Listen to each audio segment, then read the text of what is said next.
Hey everybody. So before we did a video about a baby ball python setup in a 10-gallon aquarium, which you can see right here, that is actually my most disliked video, probably because it says baby ball python and aquarium, because there's a whole lot of people that say you should never put a ball python in an aquarium. And they do have a lot of justification for that reason, but that was also kind of why I made the video, to say, hey, it really isn't the best of the time for most cases, but because that's how everybody really gets started, here's how you can do it in a better way, so that way it's a little bit better for their own husbandry for that species, specifically ball pythons and aquariums.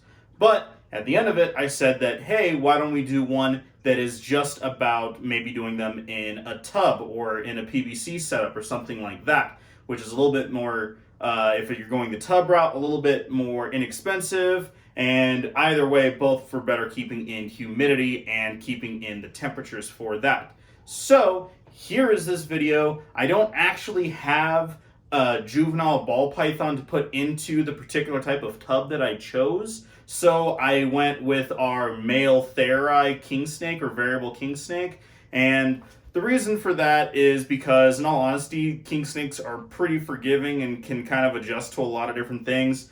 Though those are more kind of like a little bit more of an arid, drier species, so they can tolerate a little bit more higher temps, because that's the room that he's set up in, which is our kind of arid, drier, hotter room.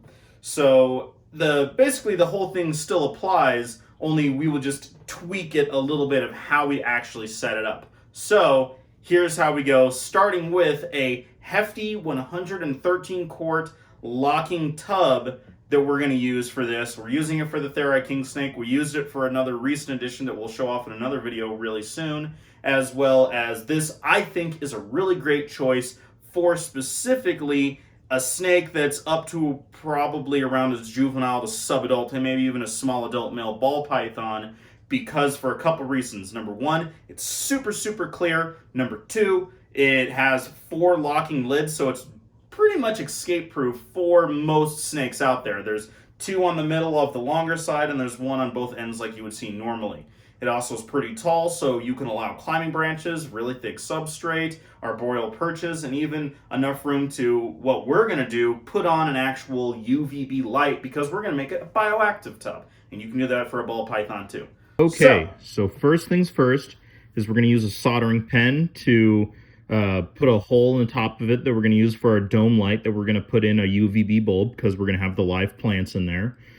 So you can pick up a soldering pen from any like feed store or Tractor Supply, Home Depot, or just even from Amazon. We'll also put some holes in the side for more air ventilation, because we measured the top of the dome light, and the hole that we're going to put in won't allow for too much airflow, so we're going to use the same pen to do that for the sides. Make sure, if you do use a soldering pen to put holes into whatever it is you're using, that you do it somewhere with a lot of ventilation, like outside, because that melting plastic can be pretty noxious, you know what I mean? So after that, we're also going to do a fun little thing. We're going to make an actual burrow. Hopefully that will kind of reproduce something that's more similar to their natural habitat. So we're going to take this cool little paper tray that we found at Target, and we're going to do the same thing. We're going to use the soldering pen to make what is essentially a little hide out of that, and I will show you exactly how we're going to set that up here in just a second. So after we have all that set up ready to go, we're going to take a piece of like screen mesh, like from a screen door, and we're going to seal that in with a type of silicone. What I used is aquarium sealant. You can probably get away with something a little bit less expensive, but I use that because that's what I have. So we're going to put a nice big solid bead around that. We're going to make sure that, I'm going to try to make sure that it's really nice and secure. I'm struggling a little bit with this. So in the end, what we're actually going to do is take some aluminum tape, kind of like what we showed in the ball python video, and we're going to use that to secure it down. So the reason why we're going to use that is that it will hold it in place while the silicone sets in, and even at that point you could even remove it just like you can remove it even if it's not going to hold up very well, and then you can just trim up the edges of the screen mesh so that way there's no little pokey bits. So here is our big tub, the 117 quart hefty tub, and like I said before, we're going to put in this little burrow. So we're going to start with a small layer of substrate. We are using a mix of organic topsoil and coconut coir, the ground coconut. We're just going to do a little bit of mix of that. It's probably going to be 2/3 topsoil to 1/3 coconut. It won't hold as much humidity. So we're going to take our little paper tray and this little plastic tube. This is a PVC tube that we also cut down with the soldering pen, and we're going to pack in just a really deep layer of the substrate. So that way, once it settles, it'll hold the tube in place, and we'll pop it up kind of in a corner. Sorry for the camera angle. It's really hard to do this with a stand in one hand. And you need to, this way, when I do this, we can have the tube for him to have access to come in when he wants, as well as the side that we're putting it on is going to be where the UVB light will be. So hopefully, in the way at least I'm thinking, is that, you know, he at night or whenever he wants, he's down underneath in the burrow where we can't actually see him. But in the morning when the lights come on at 7 a.m., when we have the timer set for the UVB lights and for the 12-hour light cycle in that room, he will come out just like a snake naturally would, and just kind of bask right above kind of where their burrow site would be. It's a natural behavior that's seen a lot, and quite a few different species of snakes where they'll emerge from their burrows and they will just kind of warm up and bask under there. They don't all do it, and king snakes are a species of snake that, well, they're all a bunch of different species, that will, in fact, bask. So we're going to put a really thick layer of this substrate because it's going to be bioactive. Really thick layers of substrate are very helpful. It can make it so we can kind of turn and aerate the bedding a little bit to kind of keep it breathing and keep it living, you know. In addition to this stuff, we're also going to be adding some other things to this as well. So, like I said, we're going to have the live plants, and we're going to have these. So this little guy, the first one that we're going to put in is technically a low light house plant. I cannot remember the name of it to save my life, so I'll throw it up here in the video. But it's going to be on the other side of the tub that won't have the UVB directly above it, because it'll still get light, but it doesn't need nearly as much. And it'll also be getting 12 hours light from an open window that we have during the day, as well as lights that are also on in the room.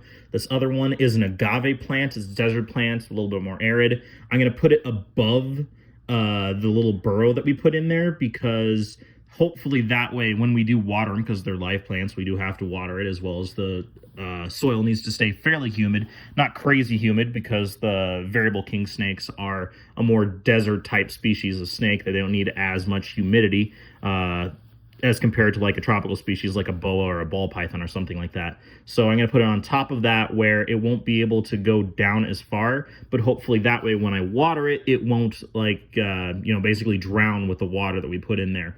So we're going to put that over here in this corner, and like I said, where I have the lid positioned, that will be where the UVB bulb will be positioned right above. So the agave is going to get a lot more light than the other one, but that's why we chose these two specific ones.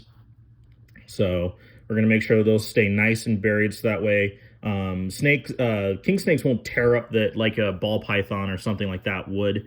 But hopefully this will be good. We're also going to throw in some leaves and some other stuff to help with the bioactive setup. The leaves are something for isopods and springtails to kind of munch on, in addition to the urates and poop of the king snake. I'm using the Biodude leaves. Big plug for the Biodude. They are getting very large, very popular. They make great products. If you ever have a chance, make sure you check out Biodude. I would use that right now, but they're a little bit more expensive, but you know, you pay for quality, and I absolutely recommend the Biodude. So can't use all of his products for this setup, but I'm going to use what I can. And a lot of their salespeople that I met at a couple different reptile shows were really, really cool too. So we also have these chunks of wood that I picked up, and you treat them kind of like you would anything else that you would pick up. So you wash them really well, and then you bake them at low temps for a long time in the oven. I'm going to sprinkle those in here because it'll be something for the ISOs to munch on, as well as I think it gives a kind of a really nice natural look. Like, what do you think, guys? Like, it's almost kind of like a little bit of almost like a forest floor. And then here are some giant canyon isopods. They get a little bit bigger than like the powdered blues and the powder oranges that are the same species.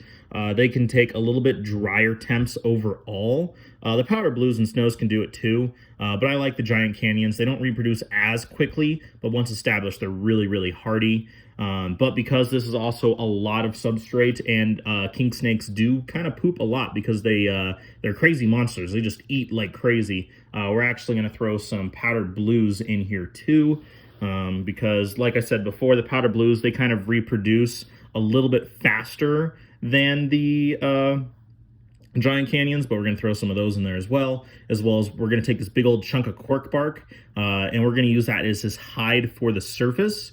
So, and then this big chunk of this big tree branch here that we were trimming up, we cut down a small tree that was growing up, and we cleaned and baked this branch just like the other little chunks of wood that we saw. So my thought is that that cork bark is kind of going to act like a bit of a hide or debris that you would go at, like if you were going out herping. Those are the things that you'd be flipping, and you would find the snakes out kind of in the day. So the burrow will act as something that he will be hiding in at night and when it gets really, really warm. And then during the day, when he's out and about, he'll be under that. So hopefully that kind of creates a more naturalistic thing. So as you can see, the lid sits right on top.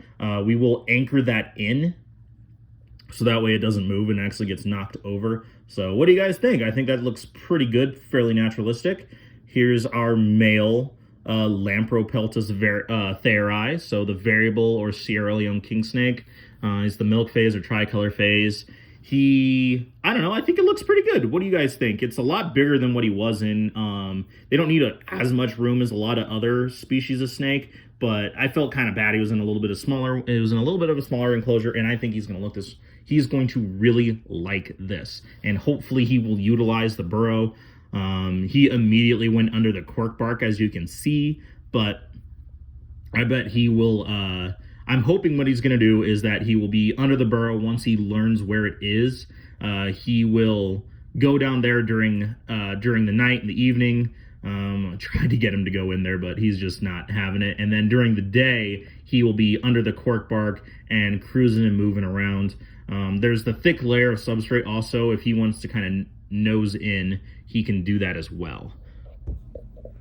Now that the tub is all ready to go and set up for him, we're going to put it up in the spot in the room that he's going to be set up in, and we'll see how that looks.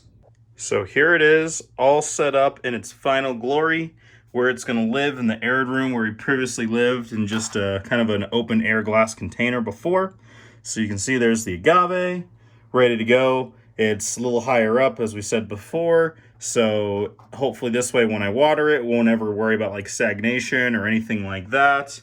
Over there, that's the plant that can do with a little bit lower light, so it can be not directly under the UVB bulb, as well as I kind of positioned his little burrow. You can see the entrance over there, to where I would think like kind of how it would be naturally, like, they'll come out of their burrows in the morning to get some rays to soak it up. So he'll pop out and sit right there under where the UVB is, and we'll see if that's where he's going to tend to go. And then over here, this will be the cooler side. It is near a window, but these are really nice insulated windows, and I have not necessarily engineered this room, but kept this room to where it honestly doesn't affect it too much as long as the windows are nice and shut. So that'll be the warm side with the UVB next to the agave, and he needs more light anyway. And it'll get light from the window and UVB and light from that right there.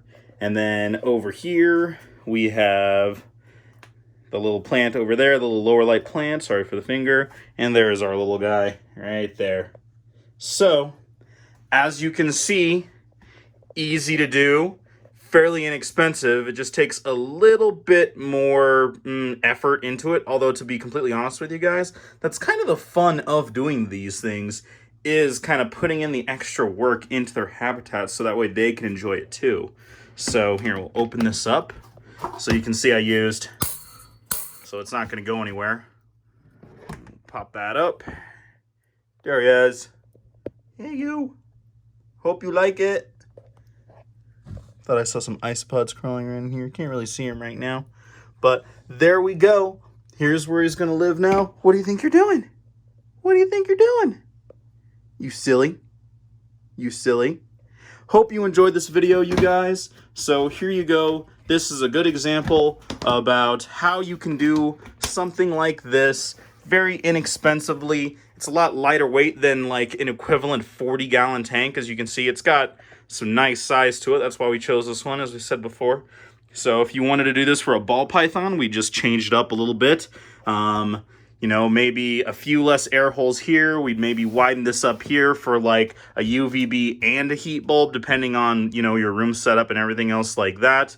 And there you go. Maybe do a bigger hide. I don't know if this is necessarily the best tub I would use for a full-grown adult ball python, but, you know, for subadults and juveniles, probably up to around 12 to 1,500 grams. I think this would be a pretty good size. And as we said before, there are plenty of other tubs you guys can use if you wanted to do that. Not necessarily a rack system, but, you know, a couple of larger tubs on a rack is going to be a lot lighter, a lot less expensive than if you were to do a bunch of large exoterras like our Brettles over here and O'Malley down there, or even just like actual aquariums.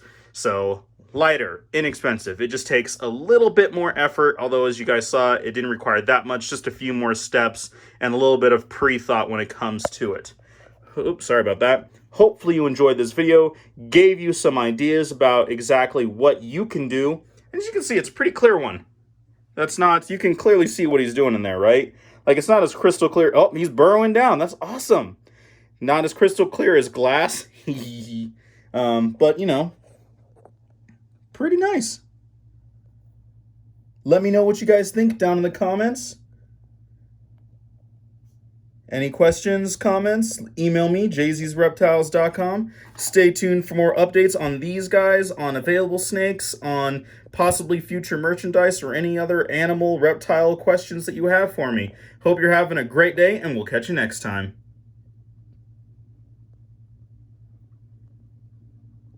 Hey everybody, really quick, just want to talk a little bit about maybe helping support Jay-Z's Reptiles a little bit, and you can do that even by kind of getting something for yourself too, which is merchandise. So hopefully for this, you know, coming up this Black Friday, not really a sale, but it'll be made available then. We're going to have a few different designs of different things, and I'm going to show you really quick. First of all, you know, the shirt that I'm wearing, really happy about this design. It's going to come in a variety of different colors in both unisex and women's. So here's another one just for, you know, shows and tellsies.